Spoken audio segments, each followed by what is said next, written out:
No, and so I'm like, and welcome back. No. We're going to go ahead and get started, and it is also 4 o'clock. And so today we are going to talk about investing. And so thank you all for being here, and I will turn it over to our friends at ECU. Good afternoon, everyone. We've met before. My name is Colton from Education Credit Union, and today is our final sort of me bringing a special guest, and this one is one of my favorite special guests to bring.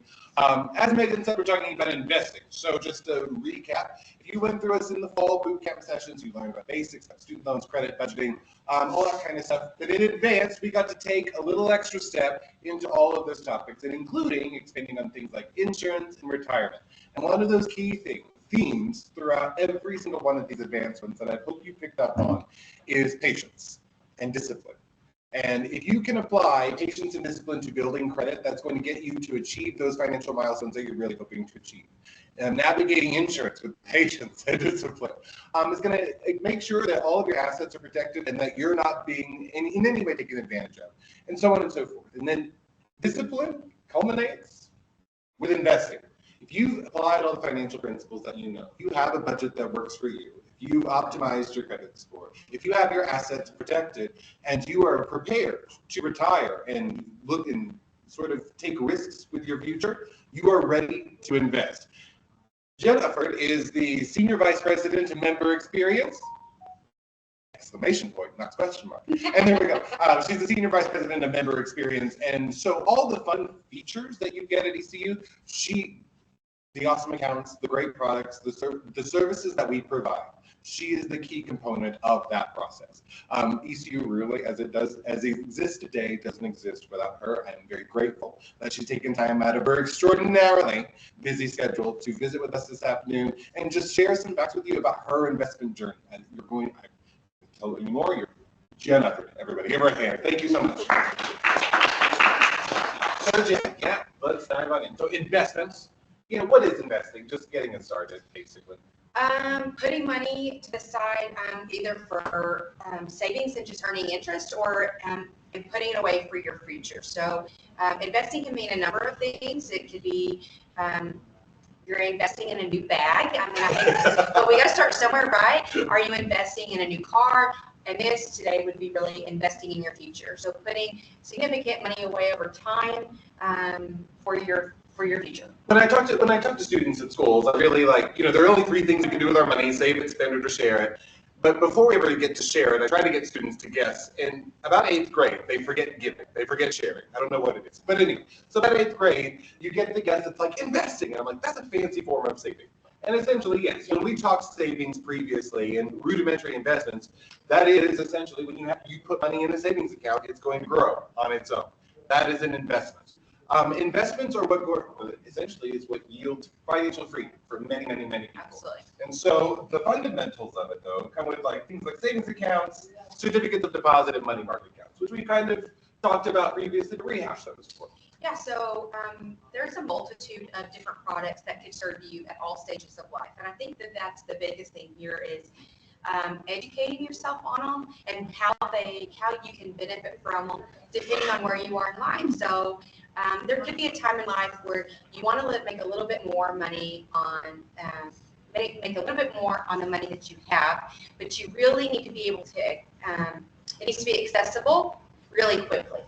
So that would be a money market, right? It's going to earn more than your checking account or your normal savings account, but you can go get it at the drop of a hat. Where a CD, you don't really need that money for a certain period of time. You're going to lock that away at a higher rate than a money market's going to serve, but you can't get it as easy. You can get it, but you'll probably pay a penalty to close it early. So just really educating yourself on the products that are out there. So you've got basic savings accounts, which are great. Most of the time, those are a little bit lower yield than a CD or a money market, but they serve a purpose, right? You need it fluid, you need it accessible.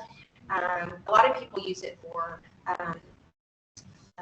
not crazy pay, but annuities and overdraft, overdraft protection, emergency funds. You want to keep a little bit in there, so it's really just drop of a hat. I can transfer it. And that's what we call liquid money. Whenever we refer to people having liquid funds, that's what we're money that is accessible to them immediately. And then you get into some other types of accounts. So you get into what's called an IRA, which is an individual retirement account. And there's a couple different types of those. You've got, are you going to hit on that in a minute? Oh, yes, we do. Okay. Absolutely. But I did have a question, though, really quickly. When it comes to the standard savings accounts and things like that, the reason those are just generally used for like emergency funds or to like save up for something like a down payment, why is that? Why don't we use like a general savings account the same way we would use a money market or a CD? You mentioned like it sort of loses pace with inflation, correct?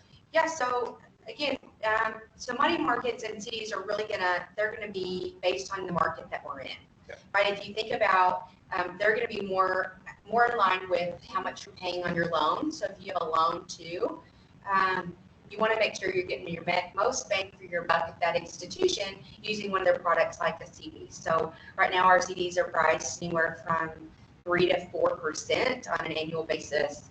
And so they're more aggressively because they know that they can hold on to that money for an extended period. Absolutely. The CD, I've referenced it before, is sort of like a person lending their money to an institution, Absolutely. and then we pay them interest on that money, and then they get it back eventually. Absolutely. There we go.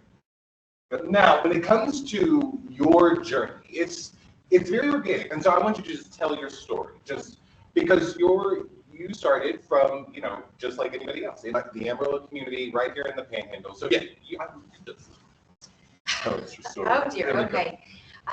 So yeah, I'm actually. It is a story that I am very proud of, just because my husband and I have worked so hard and so diligently since we got married. My parents have always really instilled in us to make sure that you invest, save for retirement, save for retirement, save for retirement.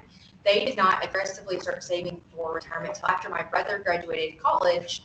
And so they keep saying, if we would have invested at your age, we would have retired 10 years younger. And I'm like, well, that sounds fantastic. And so, my husband and I stacked hands when we first got married, and we saved up $2,000. This is what we did. We found a financial advisor that my parents used as well, and we saved up $2,000. We were so proud of that. And we went and told him, okay, we took cash with us. Yes. We have $2,000. He was like, well, I can't take that. Well, thanks. Yeah, but yeah. Also, was that $2,000 all money back then?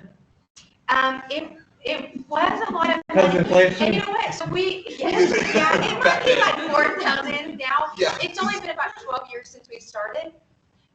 It was the first year we were, so we're newlyweds, you have debt, right? You're trying to come together and learn each other's traits, and I spend the money on this and you spend your money on this. So 2,000 was a lot of money to us. It really was. To now, it might not seem like a lot of money to the modern world, but still to me, I'm still like, that's a lot of money. And so how hard we tried to make sure we saved. We had paid off all of our debt, except for our home.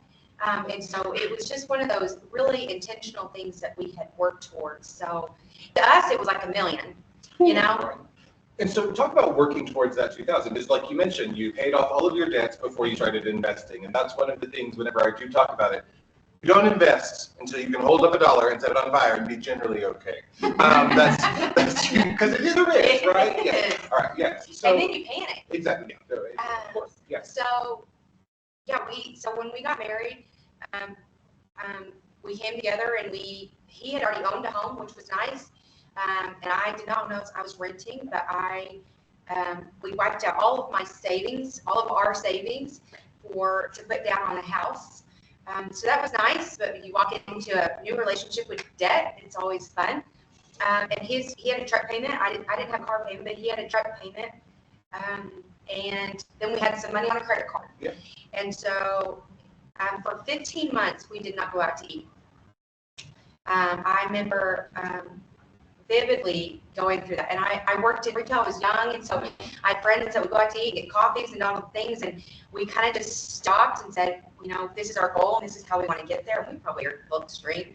And I guess we did go out to eat one time, and it was when he paid the truck off. So in that 15 months, he told me, get in the car, and we got to the end of the block, and he said, I paid the truck off today. And then I vividly remember the night that he told me that we were debt free. I mean, He was in a different profession at the time, and I was in a different profession at the time, and so we really didn't get to see each other a lot.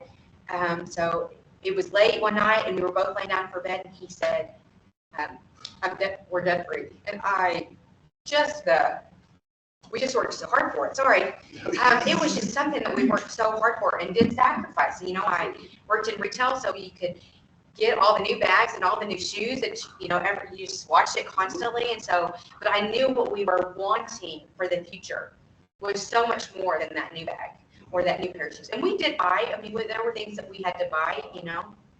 But see, and that's important because so many people really, especially when it comes to investment guidance, they worry about or becoming debt free first. Yeah. So when it gets to becoming debt free, people tend to worry about the sacrifice portion, but it sort of is a momentary sacrifice, but it really is sort of an investment in your future.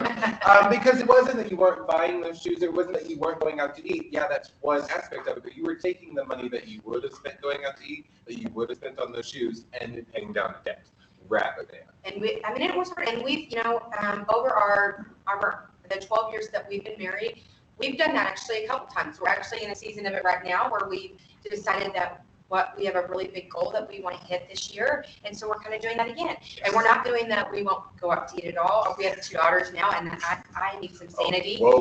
Yeah. And our financials are just a little bit different, but we are sacrificing, you know, and I hate to say it, sacrifice, but maybe prioritizing. Repurposing. Yeah, and we're prioritizing. Yes. You know, I think that's the biggest deal is, what are your priorities? And, you know, and I even wrote this down. I was going to message you and tell you that I was going to add that there's seasons of life that I think we all go through. And that there are, we did get to purchase the new home last September. We're very blessed, and we worked really hard to get to that point. And so there was a season of spending that we actually had to back off a little bit what we were investing in, because we needed to make some repairs on the home. And even now, you know, so Addie, we'll kind of talk about this. She's our 5-year-old, and we invest in her future. But even then, we have a new daughter, and we want to invest in her future too. But her future right now is real expensive. And so we had to pivot. So there's seasons where you'll have to back off to kind of give to that. I mean, when daycare goes up substantially, we had to pull that money from somewhere, and we just didn't feel like it needed to come out of our future. So it came out of Addie's future, which the money will equal out, right? I mean, we'll be able to add that money in tandem back in, but we're like, there has to be a balance. Absolutely. And there has to be a priority of like, okay, this is where we are and this is where we need to be. So yeah, it's just saying what you want to say yes to, and making sure that you're both on the same page for that. You're absolutely right. And I hope everyone here is hearing the budgeting that is going into this conversation. She's not saying the word budget, and she's not saying we sat down and made it, but she is. You made a plan. And to be able to adjust that plan, to call an audible, to recognize that when daycare expenses are getting we have to pull money from somewhere else, making those adjustments. When we talk about those fundamentals of like, you need to get a budget in order, and I'm talking to a room full of adults who in their hearts believe the budgets don't work, you're not going to be a successful investor either. Because you need to be able to navigate and move those things and be able to know and predict what else is going to happen and what are the consequences of you moving from one place to another with this money. Yeah, and I know budgeting can seem really, I think almost daunting, right? The fact that you have to keep track of every dollar. And for that first 15 months that we were married, we kept track of every dollar. I mean, we literally did. And now we set aside a little bit of money that we track, but we don't track as heavy. And whatever's left at the end of the month, we just roll to the next month. So it's kind of nice that it's our eat out money, but we don't track that as heavy but those big things, daycare and a house payment, and we tithe to our church and investing for our future and our daughter's future. We do track those dollars pretty substantially because those are first. Yep. And if those don't get paid, then we don't get that extra to the tithe that we don't have to track as much. So I know that can be daunting as well. So now you mentioned you met with a financial advisor. So your investment strategy in meeting with them, because usually when you meet with a financial advisor, they have that aggressive or conservative conversation with you. And this was some time ago. So what did that conversation look like for y'all? So there was some sort of rapport there. The financial advisors you're going to find is probably going to be one that already works with somebody you know, whether it's a close friend that you're comfortable having that conversation with, or a family member. This one just so happened to work alongside my parents through their retirement plan, and they were able to be successful. So we thought that shows his track record. You know, you want somebody who's going to have a good reference. And so we went and sat down and talked to him and said, you know, we've got $2,000, and I remember this. I want to retire at 52. That's my goal. I'm 37 now, but when we met with him, I was 25. And I don't think he took me seriously. Because when we went back a few years later, when our investing got a little bit more hefty, I don't know the word used there, serious, I guess, maybe, intentional, fit in that word, yes. I mentioned it, he was like, I don't remember us talking about this. I'm like, David, I know I told you this. I want the option to walk at 52. And so, and you know, when we invested that 2,000, and I think we were putting $100 a month away at that point, that we would give to him. Maybe it was 150, maybe, and it was split between a couple of different accounts. I remember I would call him and say, our money went down. And he would say, okay, you have to ride the waves here. Yeah. We gave you, you know, you put 150 in. I'm like, well, it went down by 300. He's like, you have to ride the waves. And so as a young person who really didn't know how the world navigated, as somebody who was new to that world and who doesn't sit in that world, I had a lot of questions. And I think that's what's so great about David is he just lets me ask the questions. He'll let me call him and be like, David, my money dropped $300 today. He's like, it's okay. So I think the biggest thing is making sure that you advocate and being willing to have a conversation of like, I need you to take me serious. Because I think in my head at $2,000, I'm not that, you know, $1 million or $8 million client. I'm just not. But I could be if you work your magic. Yes, that's the goal, right? If you tell me what to do. We're trying to get there. Yeah, like we're trying to get there. And so I think advocating, that was probably one of the biggest And things. building that relationship. Yes. And so. And making sure that he knows your goals, because the first time I obviously didn't articulate that I'm only working for 27 more years. Yes. I'm always. Like, I hope you know. Yeah. So a few years later when we talked again, he was like, oh, at 52. And I'm like, yeah, Dave, we got to get on it. Like the years are passing, and that number is not moving. Yeah. And so I think it's making sure that they're on track with your goals too, because then they can't do their job. Yeah. I mean, if they think that you're going to walk at 70, that's a big difference. And yeah, that changes their planning, which changes how they communicate with you and everything else. yeah. But a good practice, and we talked about it before in previous sessions of Bootcamp, is we talked about it from the context of building a relationship with your financial institution. Knowing who you deposit your money with on a regular basis, who you can get a loan from, who's reputable in your area. But if you can practice building a good relationship with your financial institution, you can take those same principles and build a more significant, I won't say more significant because it's pretty significant, but an equally impactful relationship with a financial advisor. And somebody who, fingers crossed, is a fiduciary, who is going to do what is best for you no matter what legally. And so that is an important conversation to have, and to be able to ask those questions. Like you said, she now works for a financial institution and she exists somewhat in that world, but being able to be comfortable and asking questions and be vulnerable with somebody who is handling substantial portions of your money it starts with building a relationship with your institution, and then you can build it elsewhere. Yeah, I mean, you think about what are y'all studying in school right now? Oh, yeah. What are you going to school? Majors. MBA CIS. Oh, nice. Computer intelligence. Okay, so right, I mean, you think about you're going to live in that world, and you'll be an expert. I mean, you'll be a subject matter expert in that field. And so you're going to be able to answer questions that nobody else in this room can probably answer. And so the same goes for, you know, your financial advisor. They just live in that world. They have a familiarity, they have a comfort level. And so being able to depend on them, so I don't have to go learn how to trade stocks or learn what's the difference in these things are. I mean, well, exactly. When we talk about investments, people generally think of like stocks, bonds, or that they'll be handling those things directly. Yeah. And so stocks, are just generally pieces of a company, and you can handle this directly. You can have like Robinhood or Acorns and all of those fun apps and things that many people play with, and some people even find success. But like your advisor said, it's riding a wave.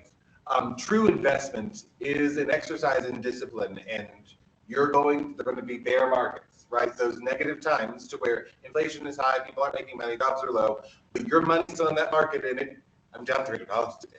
Yeah. And you're going to be burned. But true investment is letting it sit there and continue to ride through that wave. So if you're thinking that stocks are like Robinhood, where you can just buy and sell every day, that's called day trading. And you can do that if you find an aptitude for it, if you enjoy it. If you don't want to pull your hair out or go prematurely gray, you can hand that to a professional who can navigate those things for you. And when it comes to like your level of your risk appetite, when they talk about aggressive versus conservative investments, those aggressive investments are going to be things that are fast growing, usually technology stocks, like sort of things that are trendy. That's the word. There we go. So trendy things, which can change on a relative time. But then more conservative stocks, Government bonds. Government bonds. Bonds of any type are really going to be that less risky. I mean, right there. They're backed by something. That's right there, right now. And so it is all a balancing act of how much your portfolio is. And I think the older you get, the less risky you become because you have less time to recover, I guess you could say. Yes. And leaning into those conversations to not be naive about that, to be aware of where you are and be able to ask the right questions. Yes. And if they're not willing to have that conversation with you and they're annoyed or whatever about your questions, I think it's time for you to find somebody else who's willing to have that conversation with you, because it's your money. I mean, it's your future. I mean, if you think about it, it's your future and what you're going to do when you don't have to work. Well, exactly. And the goal-oriented nature of all of these conversations, you need to know what you want going in or have a very clear idea. Again, you had the clear idea of, I want to retire at 52. Now, the second conversation was making sure that she was taken seriously. But that initial goal conversation is something that you should all be having, and hopefully you have yourself. And again, like we talked about with budgeting, like we talked about with credit, like we talked about with insurance, every goal in your life should be smart. It should be specific, measurable, attainable, relevant, and time-based or time-bound. And so, and if you can practice by having a goal with your budget, making sure your emergency fund is set, making sure that you've been able to financially obtain whatever goals, down payments for houses, those kinds of things.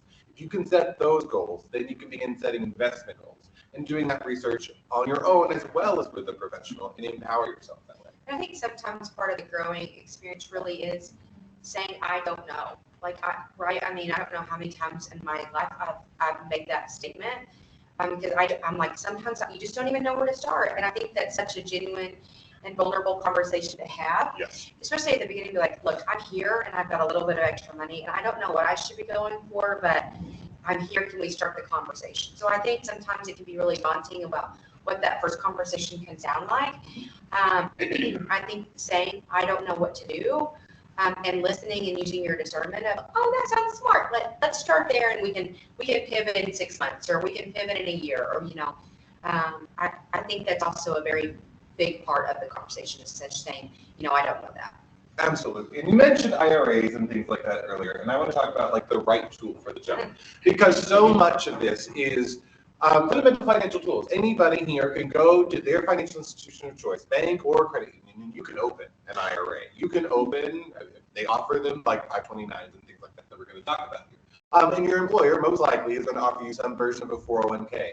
And if they don't, your next employer might, or your previous employer will, and you can move that 401k to different institutions as well if you leave that place. So having those fundamental tools, those are investments. Those are how you're going to be successful. Just because you can go to the market, go to your bank or credit union and buy them, or open those accounts, doesn't mean that it's a lower form or a less risky form of investment. These are also essential investments in your future. Talk about IRAs really quickly. We have the Roth and traditional. So IRAs I think they're a good tool that I think that everybody should probably invest in. And I think the Roth is probably my favorite. I think that's. I have a question about it. I think that's kind of what my kick is now. I wish we would have started it 12 years ago, if we're just really honest. Because so a lot of people don't talk about when you retire, and that's I think that's always been my mindset of like, that's the money I'm using when I do it. So I'm not at retirement age, but I'm looking at that. And even when I was 25, I was looking out that far. And so the different tax rules when you retire, a lot of that didn't sink in for me until the last, 4 or 5 years. And so it's like, okay, well, I'm retiring at 52, so I have to have enough savings in my account until I hit 59 where I can draw from one of these. Yes. And so I have to be intentional across multiple products to make sure I can get to that point. So traditional and Roth, so traditional is you don't pay tax on it now. So let's say I make $100 on my paycheck. I'm going to put $10 towards my IRA, my traditional IRA. I'm not going to pay taxes on it. So now my taxable amount's only $90. But on a Roth IRA, you pay taxes on it. But then when you put it in that fun little Roth IRA account, you don't pay taxes when you withdraw it. So a traditional, you'll pay taxes when you retire and you withdraw it. And I don't want to do that. The government, I don't want to do that. I don't want to pay. And we don't know what that structure will be. I don't know how much I'm going to be making. Exactly. I don't know. So if I can pay that now, and so I don't have to pay that later, is my mindset. I would rather pay now than later. Again, it's a priority. Yes. It's a sacrificial Yes. kind of thing of, do I want to pay up now or do I want to pay it later? So I'd rather pay the taxes now and roll it into a Roth. And again, it goes to that balance of, when I pull money, when I'm at retirement age, 401ks are taxed like traditionals, right? You pay the taxes when you withdraw those funds. And so I needed to balance it. Yes. So that's where my big kick on Roths is coming out. I was like, oh, I need some money I don't have to pay taxes on. Yes. So we kind of got aggressive with that over the last couple of years. And so I kick myself every day that I didn't start when I was younger on Roth.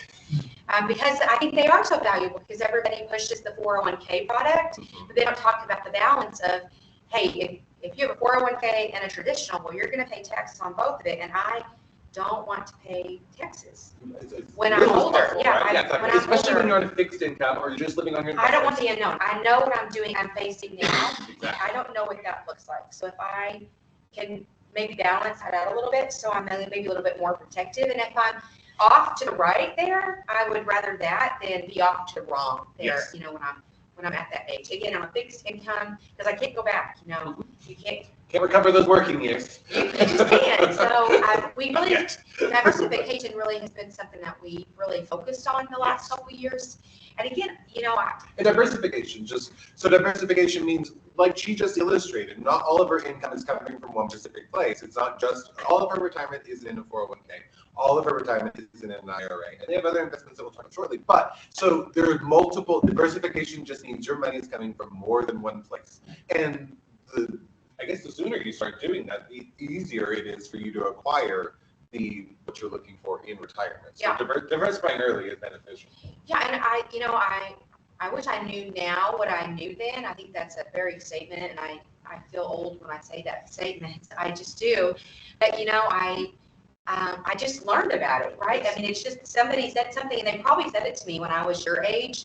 And I just was like, oh, yeah, that sounds good, But, right, I mean, I think when you get older and you start to put those dollars places, I think it just clicks at a different level. And so it wasn't until one day I was like, oh, well, that's interesting, and it's like. Well, all of these products, all of these retirement vehicles and these investment products, these are, again, not only things that you can open up, but they're more immediately beneficial for you as well, because you can use funds in an IRA to purchase your first home. You can borrow against a 401k in the event of an emergency. These are also other financial tools that can get you out of a bind or help you achieve the goals of your future without taking on significant risk. So by investing in yourself in these small products today, it really helps you tomorrow without having to talk to the financial advisor and getting stocks and commodities and all of those things that you might really want the nitty-gritty on. Yes.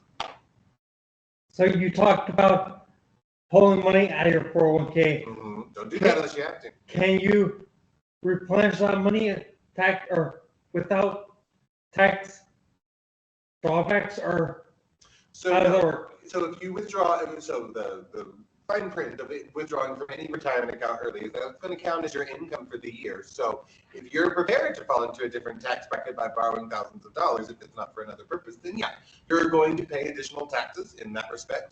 It's going to be harder to, if you withdraw from a retirement account, you're going to have a development strategy to like recover some of those funds. If you still want to retire at 52, but then are borrowing from a retirement account, well, then what are you going to do to shore up that amount? So that is a conversation that you definitely would want to have with a professional or somebody in the know before you make that final decision or get that loan product or withdraw those funds. Absolutely.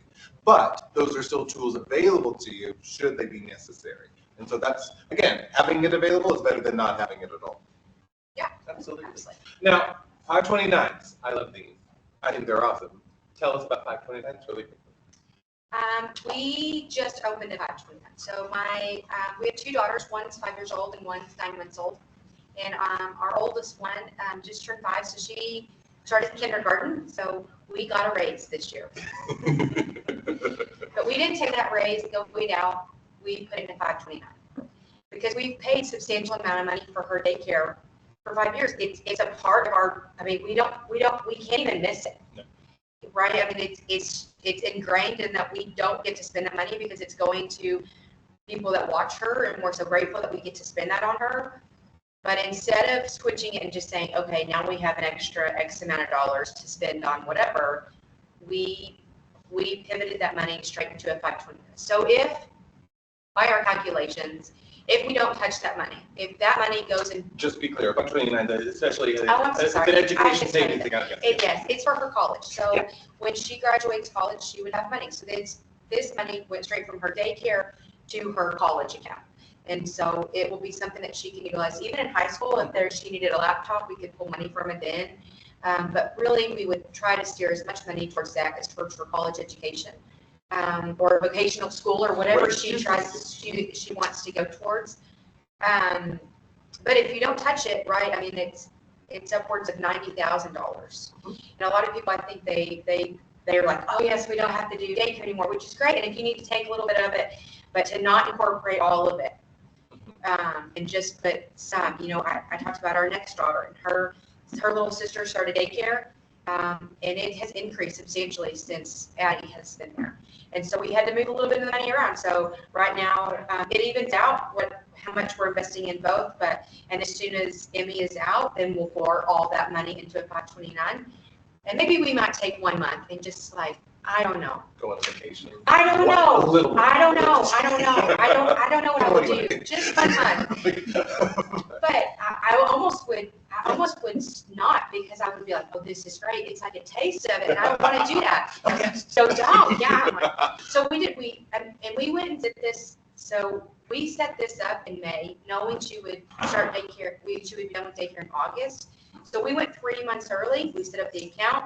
We set up the start date for it to auto draft. So again, we did not even miss those funds. There wasn't even a time that was like, ooh, that money's sitting there. Mm-hmm. We automatically took that out of the question. And that's what I love. And this is last year when you came into this and shared this is something I stole and I take to everybody. Oh. Is because it's part of that sort of what we think of that debt snowball method. When people, it's that same principle. If you're used to this money going out, if you're used to making this payment, but suddenly you don't have to make that payment anymore, but your finances are used to incorporating this payment, take that money and put that somewhere. In this case, invest it.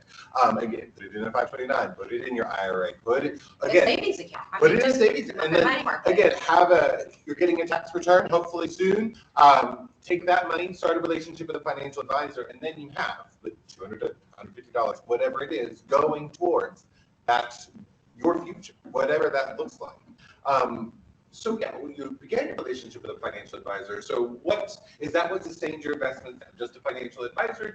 What else were y'all able to do? Y'all were able to basically change, grow and expand. Yeah, so my husband left his job a couple years ago, and we actually opened a business. So it gave us the freedom to be able to switch. I mean, opening a business and being self-employed is a scary jump at times. And especially at the beginning, right, the income was much lower than kind of we had been used to.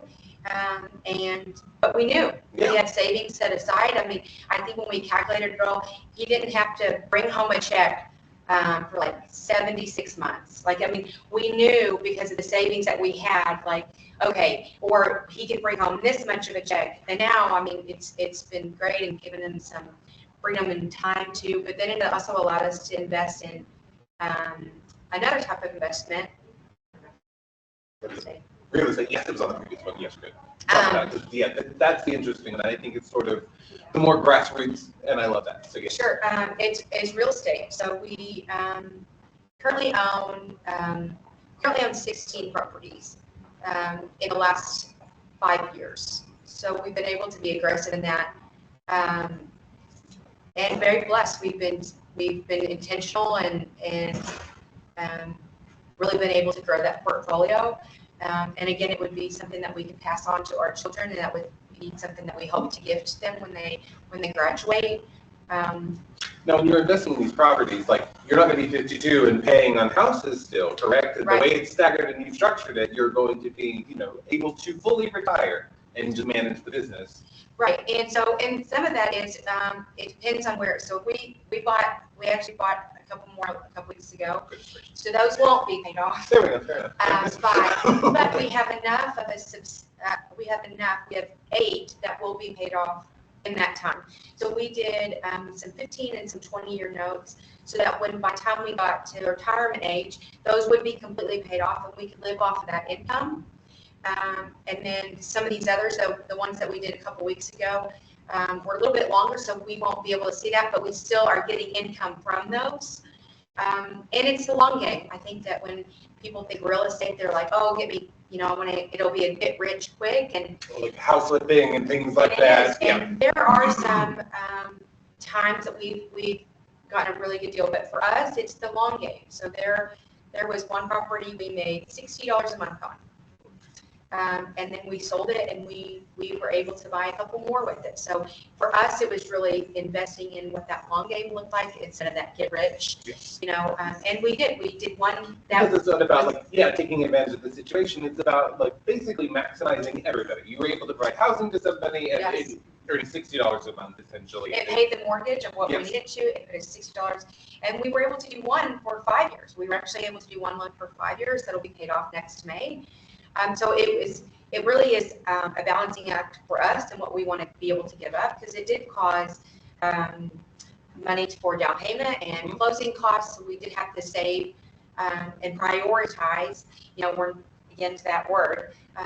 We did go out to eat, so we put that money, and we made sure that we could go buy another house. Exactly. I do have a new bag, but it's also 2 years old. And I have friends that are running around with the nicest, newest bag, and I just don't. I would rather put that money and put it towards a new house or another house, or we do get to go and we are in business with my father-in-law, which is nice, on a couple properties. So, but we want to be able to come to the table as an equal partner and not take advantage of that relationship.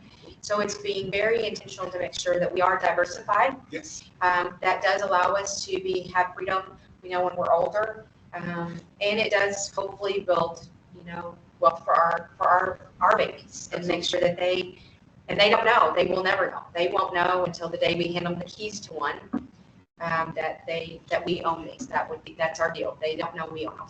Yeah, that is awesome. Yeah. And again, how this all started was a newly married couple who made a decision together to get out of debt, and then once you were out of debt, you had this money to do something with it. And I like your snowball. Yes. I know we've talked about that before, but and you don't understand the power of it. And especially if you can just get the money. So we do not go without, right? We go out to eat, and there's seasons. My daughter was in the hospital a few weeks ago, and last month we probably overspent a little bit in eating out, because it was right. It was 5 days, and we just didn't know. Mm-hmm. And so, but we have such a substantial, we were able to get right back on. Yes. And I think that's the deal. I think sometimes they're like, oh, I got off this month. But in the peace of mind that you have, there is enough security there to where if you do fall off, if you do get off track, if there is an emergency that happens, you can focus on that emergency. You can go out to eat. You can deviate from your routine, and it's not going to be dire straits for the next 6 months. Yeah, I joke about this. So when we first got married, my husband would kindly go get me a coffee every Friday morning, 6 o'clock, a small one from Roasters, every Friday morning. And I made him quit, because it was $252 a year that we could put towards something else.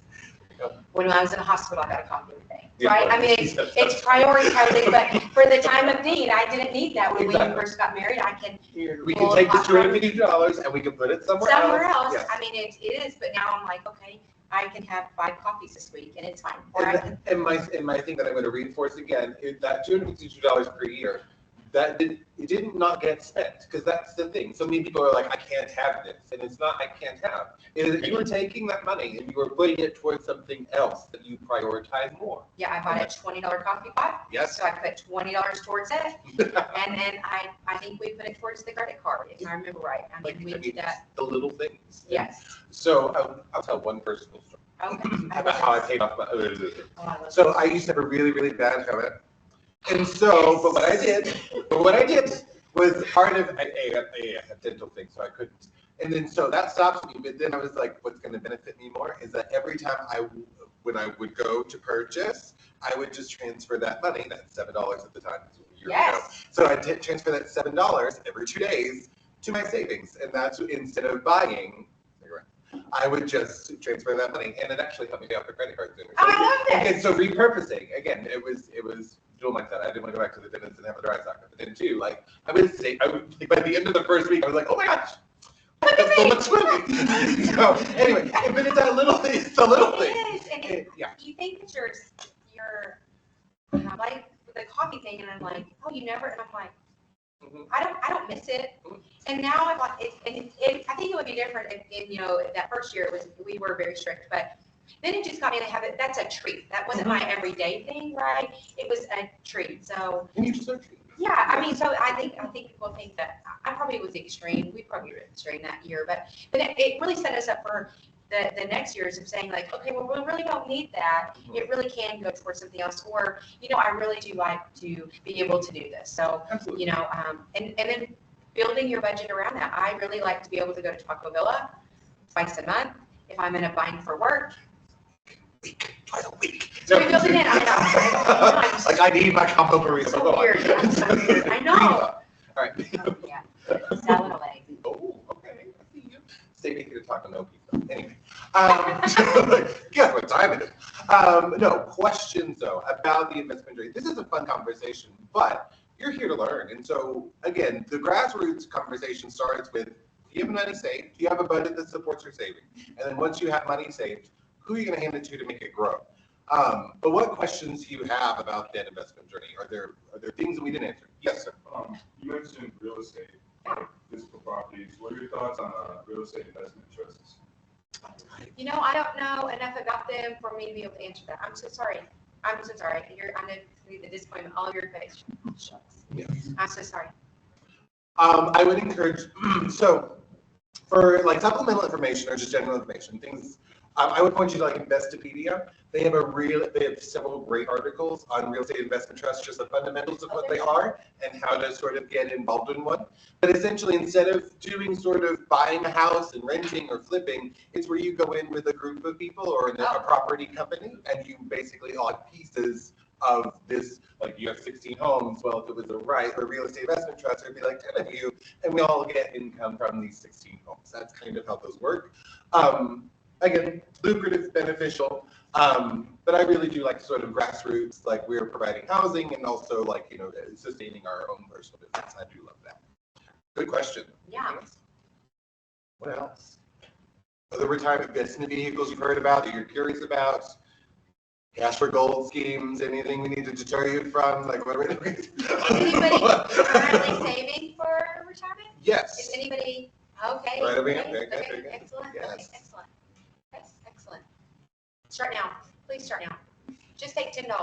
It doesn't even matter. Really, truly, I can't, Please I take can't, $10. I can't emphasize it enough. And I told it to high schoolers today. You will not be able to retire if you do not begin planning for your retirement. You're adults and you know this, but I need you to know it, because you can look around at all the places that you go, restaurants you like to go to, places you like to shop, and you're going to see people who are above traditional retirement age who are still working. And that's great if they want to be there, if they receive some sort of personal fulfillment or benefit from being there, but if they have to be there, that's another story. And if you want to be able to choose that, you're going to need to save. You're going to really need to, and again, I hate using the hokey phrase, but invest in yourself.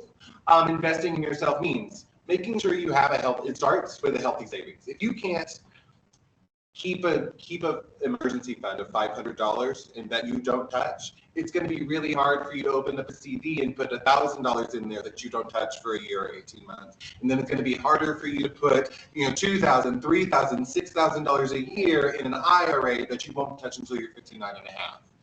And I've said it before and I'll say it again. But what you do with a little, you will do with a lot. And that's proven time and time again. That's everything. But what you do with a little, you will do with a lot. If you don't save any of $100, you won't save any of 500. You won't save any of 1,000. You won't save any of 10,000. So start with just building an emergency fund. If you have one of those, great. Go to your bank, your credit union of choice, wherever it is. Maybe shop for the best rates on their website. But anyway, you go to your financial institution of choice and you open an IRA there. And that's your next step, because that's what can get you to your first home. That's what can get you out of a bind in case of a huge emergency or a horrible tragedy. And so those kind of safety net investments, and then once you have a safety net firmly under you, then yeah, talk to an advisor, save up some money, go get a house, go get a couple of houses, and whatever your journey looks like. But it really does start with just those budgeting, saving fundamentals. I think the biggest thing too, right, is you don't set it and forget it. So most of the time with you, in your career, your income will increase every single year, right? I mean, most of the time, if you work for a company, you'll get some sort of a raise every year. You don't talk to HR. And you don't talk to HR. Yeah. And so I think I think we think, I got it. Let's say we got $100 paycheck raise. Let's say that's what we get. And they're like, $10 is not going to make a difference, but $10 every year for 30 years does make a difference. So I think I said last year, we go and have a conversation with our advisor at any point in time where we think that their raise time or evaluation time.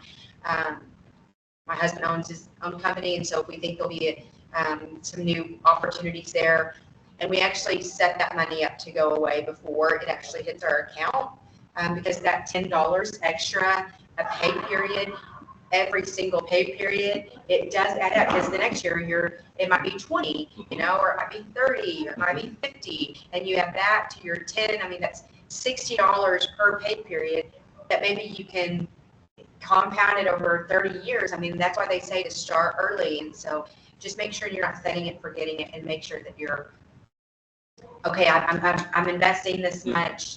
Does it increase with your pay too? Because I think that's a big Now, a thing. practical question, just so I don't get anybody sent to jail. It's not a law enforcement officer. So can I open up a Roth at ECU, a Roth at Access, and a traditional A&B? Can I open up IRAs in different places and contribute to all of them simultaneously? Oh, okay. So yes, you can, but you need to know that there are max limits that are set by the IRS, which is our favorite word. Right now. And the IRS, so if you opened so we do have a couple IRAs. I had a rollover from my previous work. I had with a different financial advisor, and then we have ours with David. And so the contribution laws do not change regardless of the number of IRAs that you have. So I believe it's $7,500 for a Roth this year. I can't do the $7,500 at ECU and at Access and at A&B and at Happy and with my financial advisor. It's $7,500 across the board, and every financial institution and financial advisor does give you a nice little pretty document every year that you will send in with your taxes that says, hey, you paid this amount of money.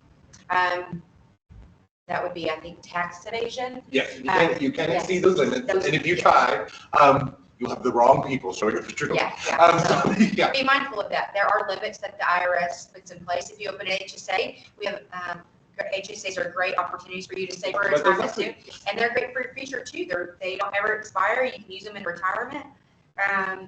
They also have limits. So IRAs, HSAs, 401ks, any type of investment for the future, IRS has put limits on it. So make sure. So that way, if you won the lottery this year, if you got $50,000, you can't just throw it all in a Roth IRA when you're 23 and then retire.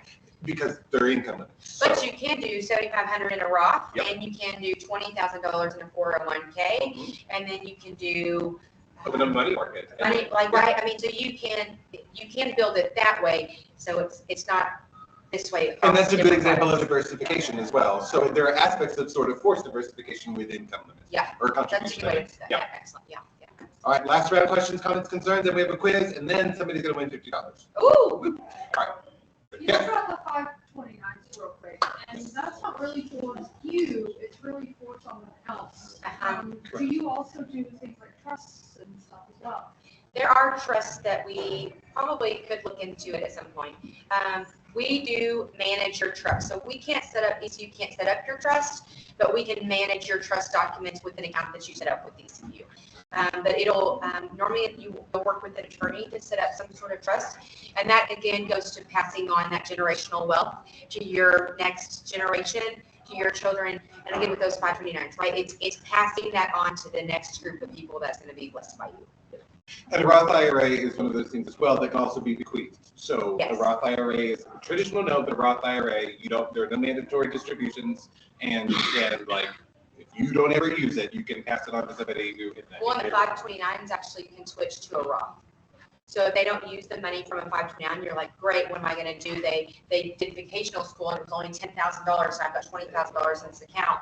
It actually can be converted to a Roth IRA, so you could already set them up for success there too. So again, these tools are so versatile, it behooves you to tax them. Do you have to have kids in order to have the 529? The 529, I don't know that. Honestly, I don't know that. I'm so sorry. Good question. Like, for me, that's the Yeah. means that Yeah. something like that. That's Yeah. cool. All right, last round. Going once, going twice. Let's play a game. There we go. We ready? Let me get the. Do you have the? Hold on. There we go. We ready? See how here. I'll leave it to the professionals.